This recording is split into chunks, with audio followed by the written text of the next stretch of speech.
Fala pessoal, hoje o nosso tema então é de volta à raiz do Adventismo e a gente vai falar um pouquinho sobre essa questão reexaminando as profecias do livro de Daniel. E você sabe, nós estamos numa época onde a revolução digital chegou e isso trouxe algumas modificações em termos de mentalidade, especialmente porque toda mensagem hoje chega a ser questionada. A gente está vivendo num período onde se impõe uma nova lógica, a lógica digital, muito mais acelerada, muito mais questionadora, muito mais frontalmente contrária àquelas instituições e ideias mais tradicionais. E em meio a tudo isso, nós também, em contrapartida, encontramos aí um processo que a gente poderia denominar de juvenilização da fé, ou seja, parece que os programas, as metodologias e tudo que acontece nas grandes igrejas, as igrejas contemporâneas, têm sido voltados para um público mais jovem. As letras mesmo das músicas parecem a todo tempo aludir a questões de estar apaixonado, de amar a Jesus, e você encontra pouco conteúdo lógico, conteúdo doutrinário na mensagem dessas igrejas. E por isso a gente pode dizer que a doutrina perde a força. E isso mesmo nas igrejas tradicionais, porque esse processo afeta também mesmo as igrejas que não são igrejas ditas contemporâneas. Isso porque as músicas, perfis litúrgicos e muitos programas têm se tornado cada vez mais homogeneizados.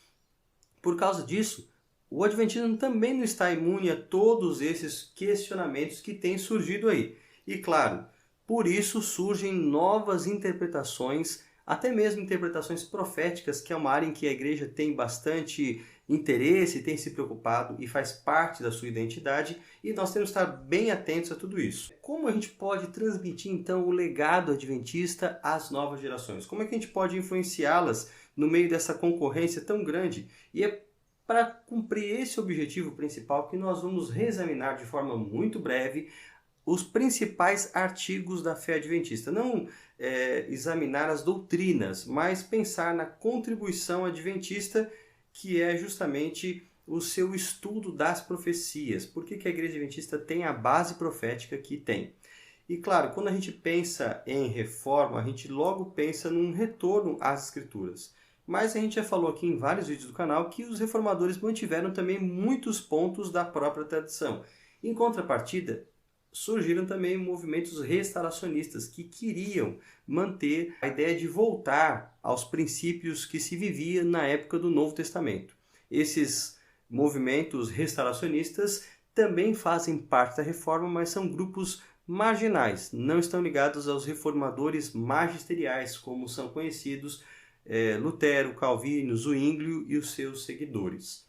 E os pioneiros adventistas, eles romperam com essa tradição protestante que se tornou, como diz a palavra, uma tradição e que dessa maneira se engessou. Aquele princípio de voltar às Escrituras, de ter a autoridade das Escrituras acima de tudo, não foi mantido como os pioneiros protestantes haviam proposto. Afinal, os seus seguidores criaram tradições, muitas das quais ainda mantinham a influência da própria Igreja Católica. E, em contrapartida, os pioneiros adventistas romperam com isso, seguindo essa tendência aí dos cristãos restauracionistas, de voltar de fato à verdade da Bíblia, à verdade que havia na época do Novo Testamento.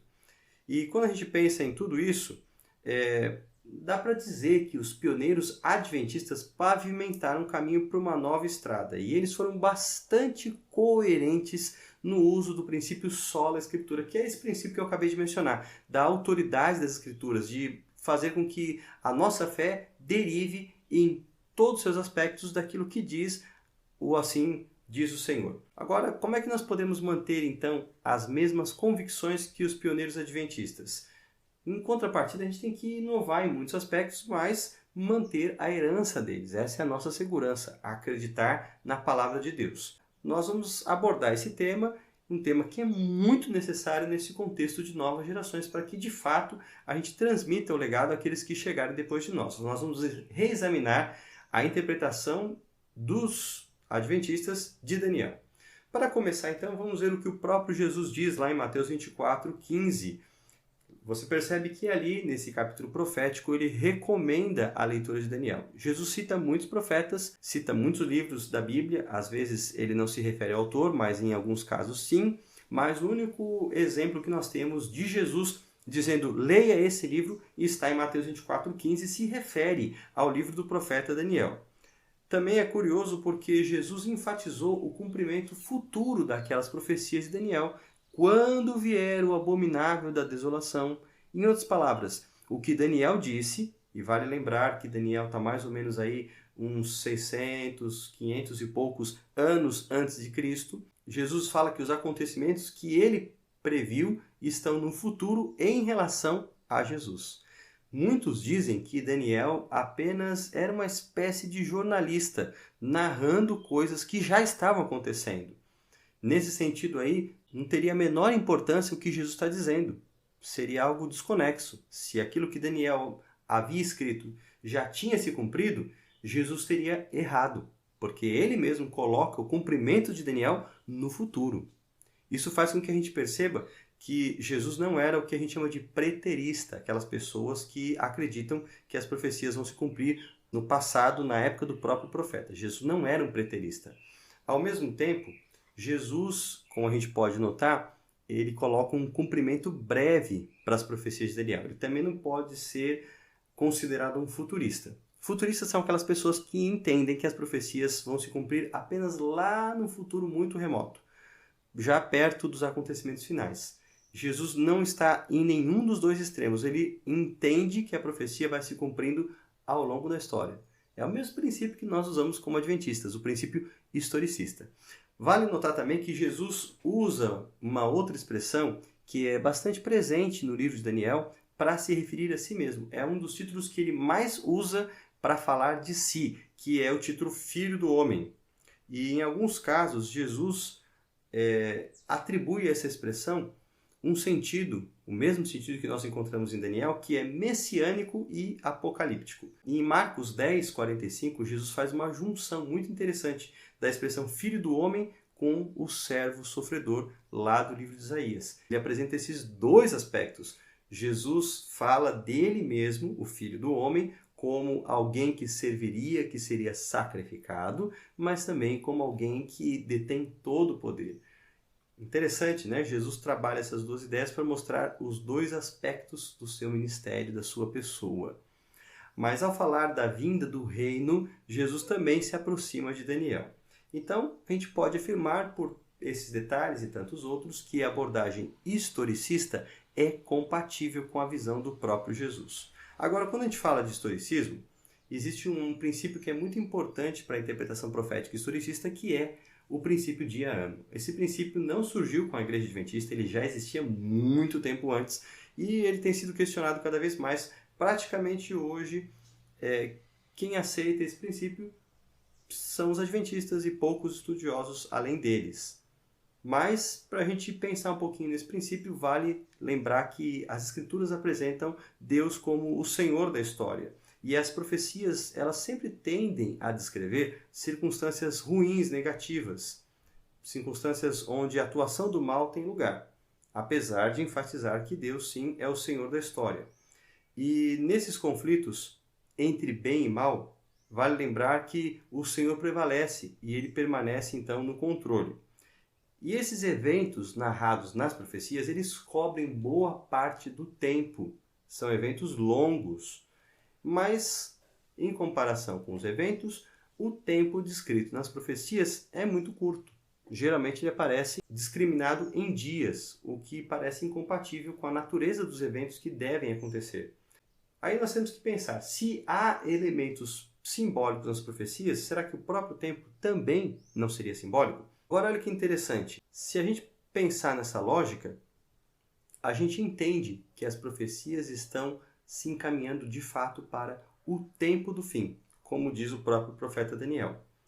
E falando em Daniel, na sua literatura, no seu livro, não há um uso simplesmente literal do tempo, ou mesmo da expressão dia. Existem alguns exemplos aí que você pode ver. Esses exemplos ficam ainda mais claros quando você compara os textos originais. porque ali aparece a expressão dias, enquanto muitas vezes na tradução aparece findado aquele tempo, aquele período, mas no original está dias. Então, ao fim daqueles dias. Então, você observa em Daniel capítulo 1, verso 5, que o tempo que Daniel e seus companheiros ficaram na corte da Babilônia seria de 3 anos. Mas Daniel 1,18 fala, ao fim daqueles dias, 3 anos se tornaram então dias.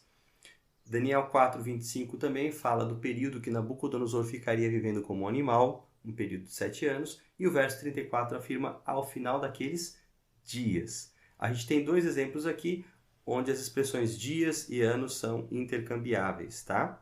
Isso é algo possível dentro da própria língua hebraica. Então a gente percebe que existe de fato uma flexibilização da expressão dias e semanas também.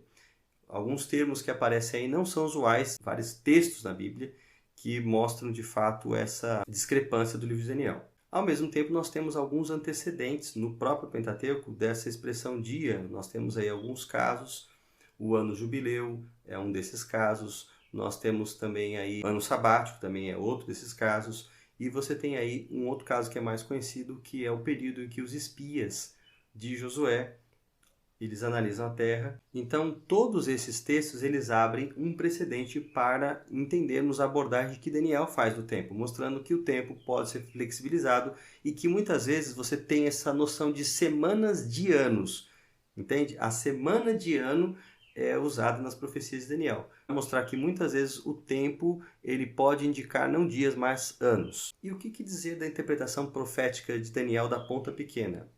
Tradicionalmente, a Igreja Adventista acredita que ali se refere ao poder do papado, o que parece algo extremamente preconceituoso. Mas, se a gente for analisar bem, existe também alguns adventistas que acreditam que nós estamos precisando reconsiderar o nosso trato com os católicos. E Render Bruisman, eu já falei aqui dele no canal, é alguém que pensa assim. Então, nós deveríamos rever a nossa interpretação profética? Bom, então vamos ver aqui alguns argumentos legítimos para tentar basear a nossa interpretação. Falando em argumentos legítimos, um deles não é o uso de vicários fidedignos. Gente, quando eu entrei na igreja se usava muito isso e alguns estudos bíblicos faziam referência a essas contas. A gente aprendia rapidinho a calcular isso e usar essa argumentação com as pessoas. Depois eu fui descobrir que esse argumento é falacioso, que nunca o Papa usou oficialmente esse título. E para você ter uma ideia de que isso não é algo recente, não é uma interpretação revisionista, Leroy Froome, em 1948, adverte contra essa interpretação. Então, faz aí mais de 70 anos que essa interpretação já foi descartada e muita gente continua usando o argumento do vicarius filii Dei, tá? Desista dessa ideia, irmão. Mas vamos ver o que o texto fala pra gente. Se você comparar Daniel 2 e Daniel 7, você vai perceber aí o acréscimo de elementos. Daniel 2 estabelece a base, Daniel 7 já mostra aí a questão do julgamento, a ponta pequena, e nós temos aí também esse detalhamento aparecendo de maneira muito especial ao longo de todo o livro de Daniel. A gente poderia fazer comparações com o capítulo 8 também e tudo mais. Se você quiser perceber, existem algumas características da ponta pequena. Essa ponta pequena aí, ela surge da quarta besta, que é Roma, ela ascende após o aparecimento dos 10 chifres, ou seja, após a queda do Império Romano. Embora pareça pequena, ela se desenvolve. Uma outra característica, diante dele caíram outros chifres, ou seja, 3 reinos. Nós também temos aí a seguir que essa ponta pequena possui olhos humanos e também uma boca que fala contra Deus, a questão da blasfêmia. Magoaria os santos, verso 25, também iria mudar os tempos e a lei e teria poder durante um tempo, 2 tempos e metade de um tempo. Então são características que o próprio texto dá. A gente pode fazer também uma outra comparação, agora entre Daniel 7 e Apocalipse 12 e 13. Então nós temos aí 3 coisas que se repetem nesses textos. A guerra no céu, onde começa tudo. Nós temos a blasfêmia e o domínio ilimitado de um poder maligno. E também um período de perseguição similar, expresso numa linguagem um pouco diferente, mas com o mesmo propósito. Então, quando a gente olha todas essas características, é muito difícil não identificar a atuação do papado na história como cumprindo essas profecias. Portanto, não é apenas uma questão da interpretação adventista, mesmo porque antes de nós, muitos outros protestantes também chegaram a essa mesma conclusão. Não é algo inédito, original. E a gente pode perceber claramente que esses 1260 anos se referem ao período que vai de 538, quando há a ascensão do papado, até o ano de 1798, quando o general Berthier, o general de Napoleão, de fato destrona o Papa e ele morre no exílio numa ilha. Isso só vai começar a ser restaurado, o poder do Papa e a devolução do Vaticano, a partir do Tratado de Latrão, que é feito entre o ditador Benito Mussolini e a Igreja Católica. Para você ver que como a Igreja não anda tão bem acompanhada assim. A profecia, então, nos faz ver o processo de restabelecimento, começa a partir daí, então, com esse Tratado de Latrão, e segue até os nossos dias, com o papado ganhando cada vez mais relevância e também sendo reconhecido como uma grande autoridade mundial. Ok? Então, quando a gente vê tudo isso aí, fica uma certeza. Precisamos estudar a Bíblia como os nossos pioneiros. Se você tem dúvidas ainda e gostaria de saber mais sobre o estudo da Bíblia e sobre as profecias, não se esqueça de deixar aqui a sua pergunta. Também curta esse vídeo e compartilhe com seus amigos. Um forte abraço, Deus abençoe você.